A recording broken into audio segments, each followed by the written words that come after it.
Thank you all so much. Thank you so much. In honor of those that came before, I'd like to start with a short piece, if I may. This is a piece about my grandmother, and it's called My Grandma's Feet. And this is for my grandmother and all y'all grandmothers. And any grandmothers in the house, this is for you as well. It's called My Grandma's Feet, and it goes like this. My grandma had them feet, do ah. My grandma had them feet, do ah. My grandma had them feet, do ah. Them life-completing feet, do ah. And when she walk in the house, make room on the couch, and you finna hear a treat, do ah. Gather round, now take a seat, do ah. My grandma had them feet, do ah. Them rusted, dusty feet, do ah. Them down south feet, do ah. Them Bible-reading feet, do ah. Them quiet, praying feet, do ah. Them demonstrating feet, do ah. My grandma had them feet, do ah. Them long walking feet, do ah. And when she got on the bus, never caused a fuss. No seats moved to the back just like us, but not checked. Don't you ever try and disrespect. Grab a white man tight by the back of his neck. She say, "What you call me now?"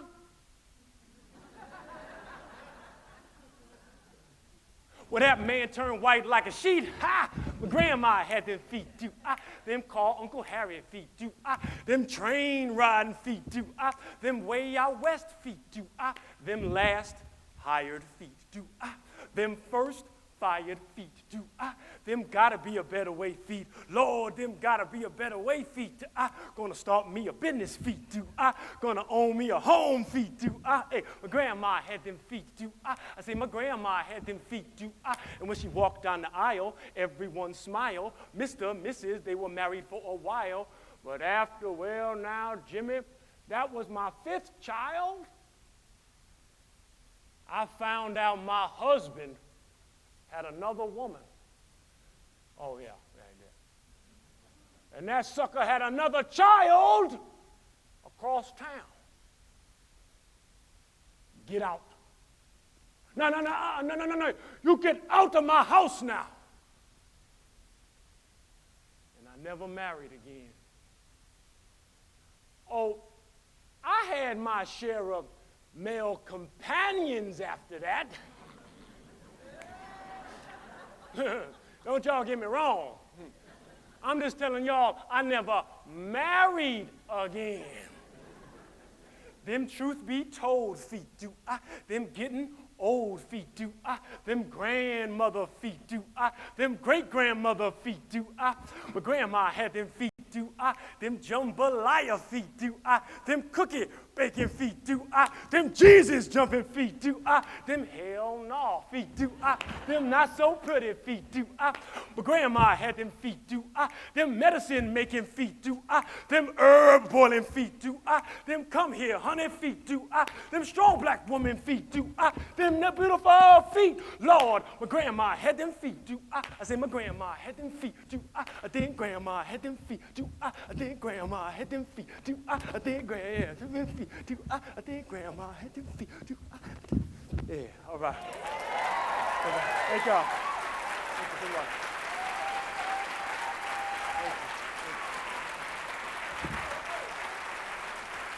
Thank y'all so much. Thank y'all.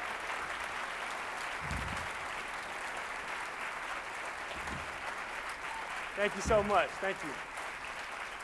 Thank you. Thank you so much, and thank you so much for having me here this morning to share some of my thoughts. It's just beautiful to be here, so thank you. The title of my presentation is Look Back, Look At, Look Ahead, the teenager in a time of crisis. And just to begin, I want us all, if you don't mind, I want you to look back, and I want you to remember when you were 12 years old. Now, some of y'all might not want to go there. I know for me, I'm like, ooh, 12. Yeah. But think about when you were 12, and then think about when you were 20.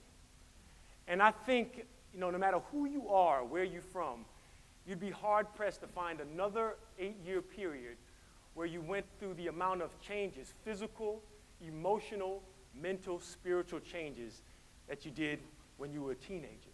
So this is a very critical time filled with a number of decisive moments. Some will say this is the decisive moment in one's life because you're laying the foundations, yeah? I remember when I was about 14, and growing up, I had pretty much the same circle of friends from the time I was about 5 and a half, to when I was 14. And when I was 14 years old, a crazy thing started to happen. There started to be a shift in our friendship where some of us start to get more into art. Some of us start to get more into academics or sports. Some of us start to get more into drugs, you know, either using it or more often than not selling drugs. And so there was no fight between us. It's just we were kind of going our different ways, you know, and I'd be like, all right, I'm going to go put this tutu on. All right, I'm going to go sell this crock rack. All right, man, peace. You know? And we just split, and we start to form different friends that were more into what we were into, you know? So it's a critical time. It's a time of crisis. And also, I would argue, in this world, we're at a critical moment. Some would say the critical moment. Environmentally, what's going on in our earth, these new issues that we have, and also the old issues from the past, the racism and sexism and classism and all the isms and the schisms are still here with us today. So it's a critical time. So what I'd like to do is I'd like to look at this idea of look back, look ahead, and use it as a framework to explore how we can continue to do our jobs and how we can maybe do them even stronger as teachers, as artists, and as activists, you know? And how do we continue to provide access, going into these communities, our communities, and giving access to what is difficult to find there, and also helping young people have access to the wealth and richness that is already in the community, too, you know? I had the pleasure, Julie was talking about some of the international work, which has just been great. About a year and a half ago, I was in Botswana, you know, and the State Department funded the making of a CD by all the top hip-hop artists in Botswana about AIDS awareness, you know? So they made this CD, and so they brought me down there to mentor these artists and also to kind of host a tour. And so we went around to these different villages. I mean, we were out, I mean, like, you know, like someone was waiting for the bus, and then 2 blocks later, an elephant would just walk by. Like, I was like, whoa, you know?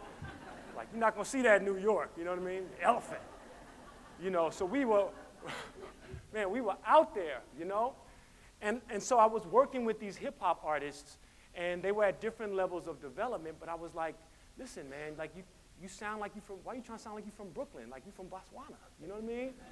You're not gonna get no love from Botswana or from Brooklyn if you're trying to sound like that, you know? They're like, well, there's nothing going on here in Botswana. I'm like, no, what is the history? What is the culture of your place? What is the music? Use hip-hop, utilize it to fuse it with your own authenticity. If you're just gonna sound like Botswana, like, you're not gonna get no love, Joe, you know what I mean?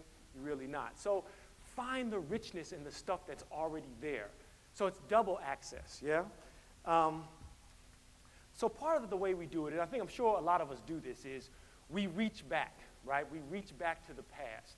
This huge, immense mass, this library of poems and songs and compositions, and we try to bring those things into the present and give them to the young people, right? It's probably a big part of what we do. And for me, I look at it like a relay race, you know? So the first guy is running, maybe he runs like, you know, down like that. He passes to the second guy. The second guy or woman runs differently, and maybe they're running around, they're doing the curve, so it's a different era, a different time, and they run different, but it's still that same knowledge, just transferred. Then they pass it on, you know? So a lot of us do that. Maybe some of us are using Hamlet or Romeo and Juliet, you know, and using that as a play to work in the inner cities and looking at those issues.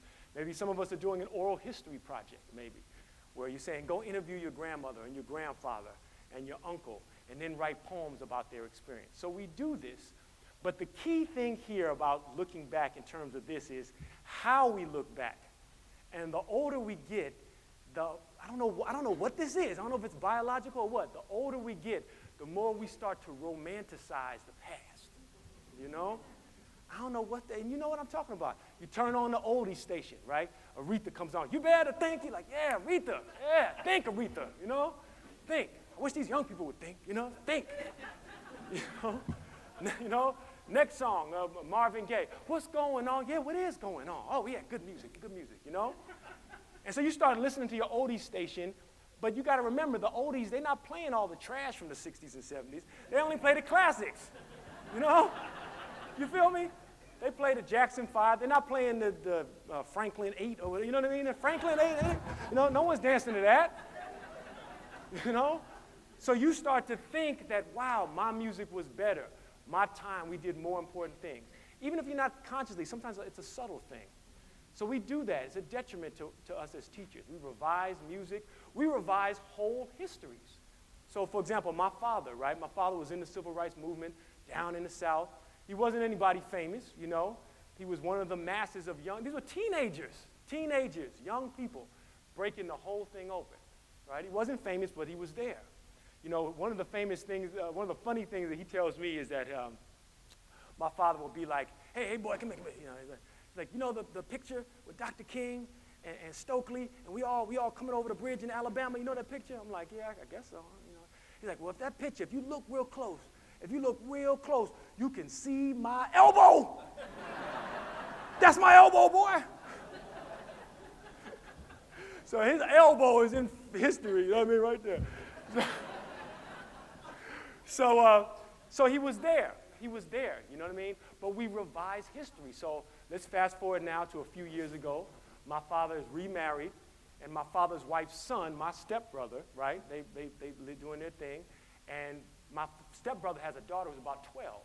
And a few years ago, she comes home from school. She's like, we're studying Martin Luther King and the civil rights era, right?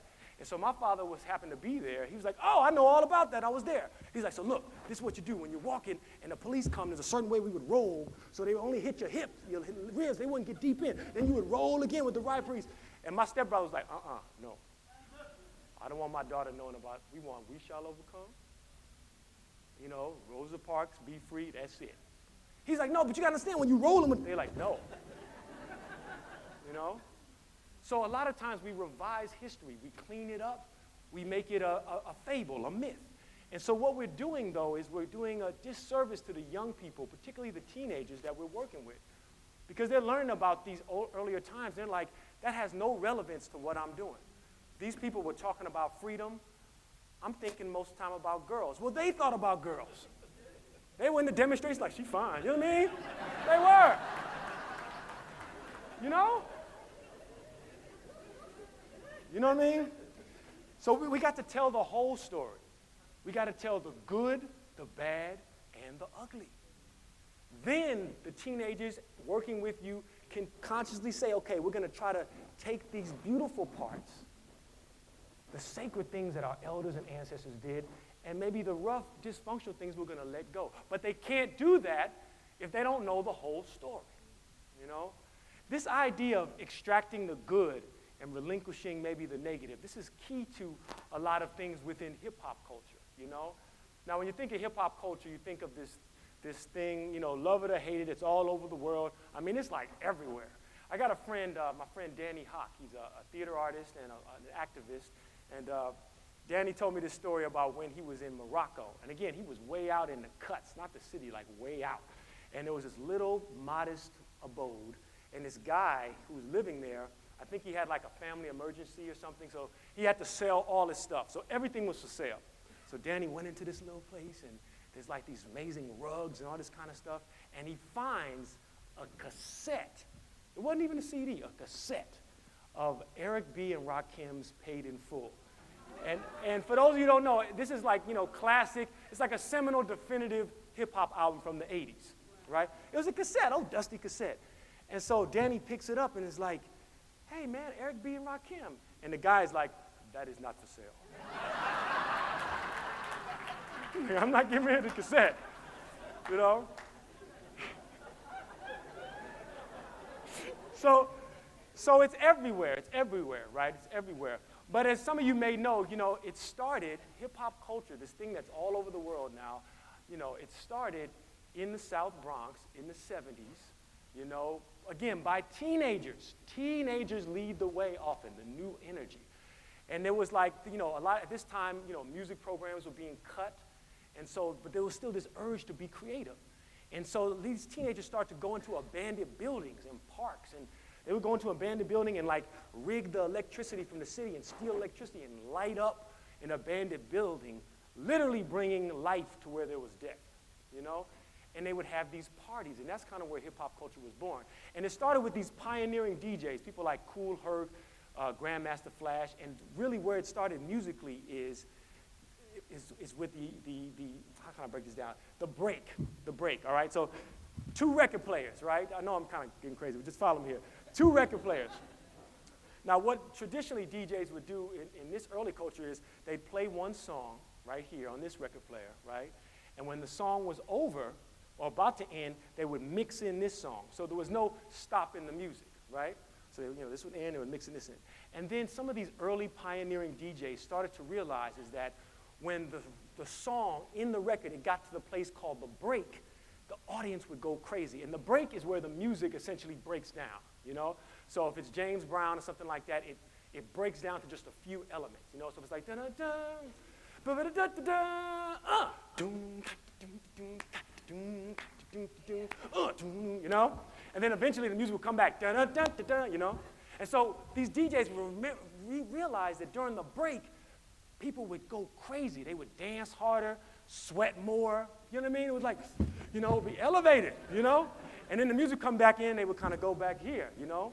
So what these DJs start to do is they start to play the break on this side, and just as the break was ending, instead of letting it go back to the regular song, they would take the same record, a different copy, but the same record on this side, and put the break in. And so they would extend the break 1 minute, 2 minutes, 5 minutes, 10 minutes. People losing their mind, afro sweating, you know? And that's really the basis for the creation of hip-hop, you know? Hip-hop goes to repetition, not to be repetitive, but to get you in a trance, to extract the best things, the best things. And when you hear sampling, someone's taking James Brown or Isaac Hayes or the Beatles, you know, when they did the Grey album, you know, the uncreative way is stealing, but the creative way is a dialogue with your ancestors. You know, I take James Brown's sound, I put in my own bass, put his horn, you know, and we're talking across time, even if he's dead or she's not here anymore, you know? And that's kind of like the best parts of hip-hop culture. I say the music leads the way. The music leads the way. If you're a teacher, an artist, an activist, if you want to see what the vibe is of today, look at the music. Listen to the music. Look how they dance it. The dances tell you something, right? You know, in the 70s, there was the butt. I mean, the bump. Remember the bump? I don't remember the bump. No one remembers the bump? I was a kid. I was there. I was a kid, though. The bump was a dance where you would basically bump. Well, you wouldn't really bump booties. You bump hips, really. You know, it's kind of like, you know, you kind of, you know, and you would bump hips, booties, hips, you know. That tells you a lot about the times of the 70s. It tells you we're not afraid to get funky together, you know, to bump our booties, right? That was the time, right? That was that time, you know, I'm serious, you know. Now think of this, now think of the Dougie, you know, the Dougie, you know, they got the, you know. The Dougie is a new dance, well, it came out a few years, but it got popular last year. It tells you about the times. One thing about the Dougie is you can do it in almost an infinite amount of ways, you know? So it's not like, you know, like we had the Running Man, you have to do it this way. Like you can do you can do so many different ways, and it speaks to the time, right? Have it your way, right? Your Facebook page, right? Your Twitter thing, it's for you. You can do it whatever. There's a pulse that's similar, but you can kind of have it your way, right? So look at the dances, look at the dances. And I would also say social dancing is so potent, right? I'm not talking about like a dance class. I'm talking about when teenagers get together and work on the mating dance, you know? Seriously. I remember when I was a young person, I was part of this cultural center called the Upper Room. And there was blues music, there was jazz, there was spoken word, there was theater, but also 5 nights out of the week, we had dancing. So young people got together, exchanged phone numbers. Back then it was kind of like, you got a pen, you know, that kind of stuff. But no smartphones, you know. Just beepers and pens, you know, that was it. And they exchanged, you know, And that energy, to me, is the nucleus of innovation and creation. When young people are coming into their manhood and their womanhood, and they're experiencing the new energy. And having social dancing influenced all the other forms we did. It influenced the poetry. It influenced the music. It influenced the modern dance because this energy was here, you know? And so I feel like as a teacher, as an artist, as an activist, it's important, in my opinion, if you're working with teenagers, to somehow key in to what that is, you know? Now, the trick is that that energy is very potent and is potentially dangerous. You know what I mean? To be honest, boys are becoming men. You know, they're getting that, you know, that energy, you know? You see it in animals, young bucks, what, you know? You know, and it's terrifying for us because, you know, a few years ago, these were little girls and boys, and now they're growing, they're changing, and it's terrifying, you know? And it's dangerous, but often, not all the time, but a lot of times, innovation comes with these dangers. You know, hip-hop has that dangerous element. The blues has that dangerous element. It used to. Like, now we think of the blues, it's like some real nice old guy. You know, he ain't got no teeth, or he's blind or something, you know. You know, hey, the blues, you know. That wasn't how the blues was when it first started. It was young, brilliant, confused, angry black men and women. I beat my woman, she beats me too. Ah! You know? Man, it was dangerous. But it was great. I'm not saying it has to be, but oftentimes it's that energy, great innovation. The Elizabethan poets, they were packing. I'm serious. They had a poetry book in one hand and a knife and any kind of weapon in the other. They were gangster rappers. Hey, you know? They say Shakespeare was a little more, you know, kind of chill, but you know, Christopher Marlowe, probably the greatest one outside of Shakespeare, was killed in a knife fight. Somebody's looking at him the wrong way. He's like, what? What you looking at? I'm Christopher Marlowe.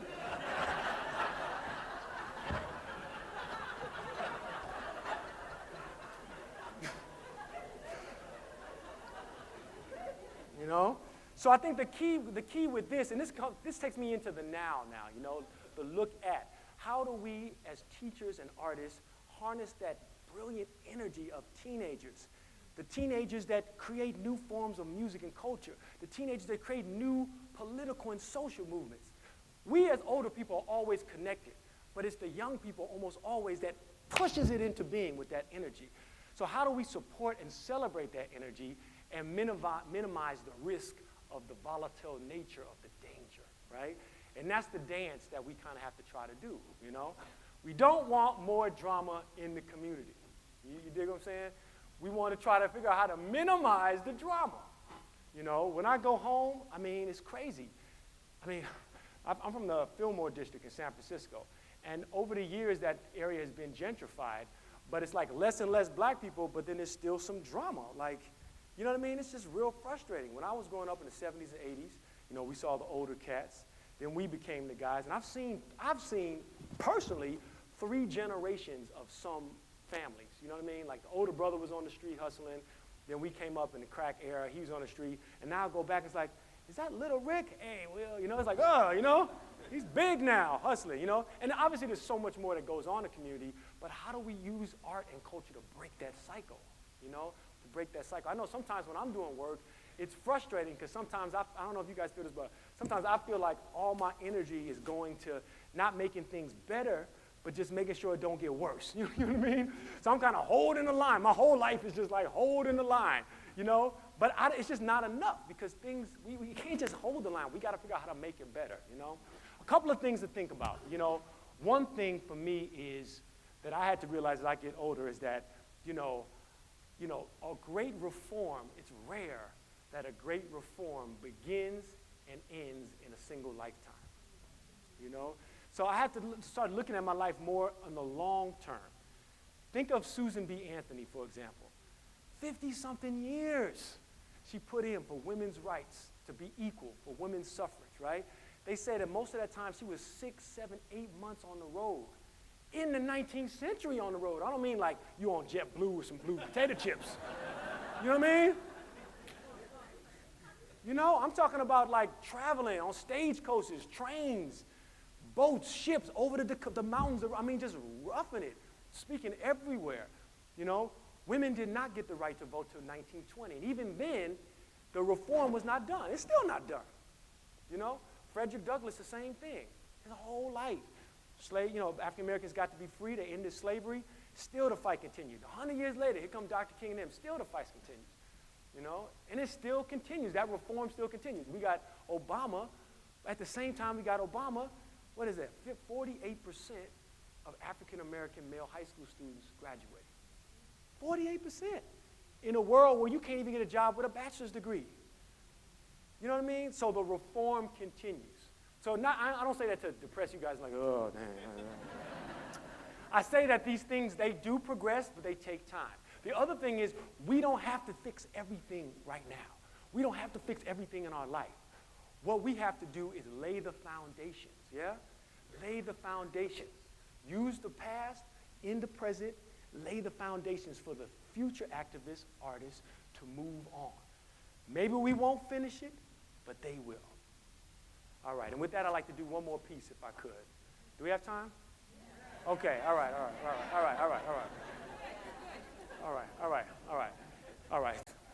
So I just like to close this part with a short piece.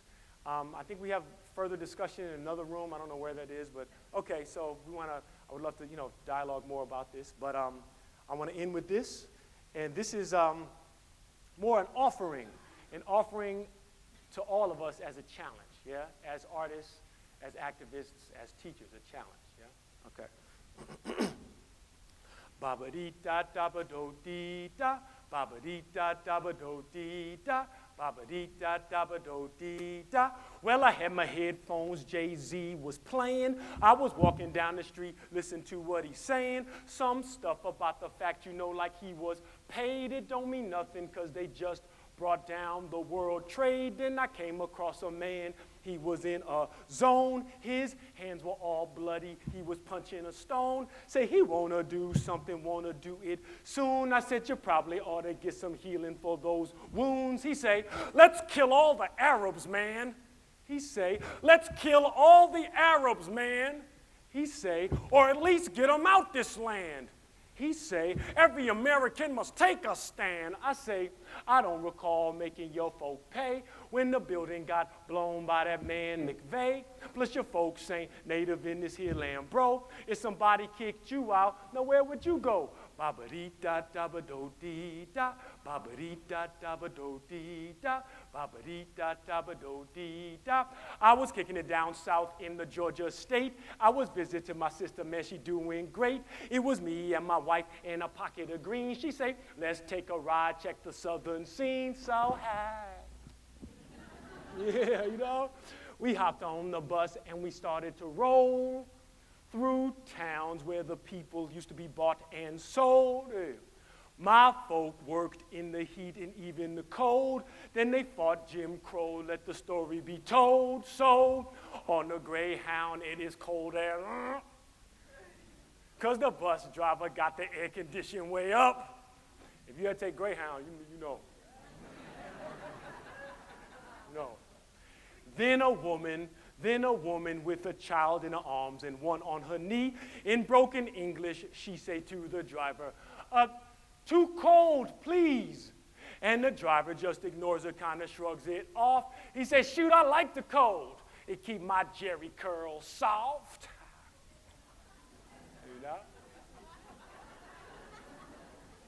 Now the child that's on the woman's knee, she's starting to cough and sneeze.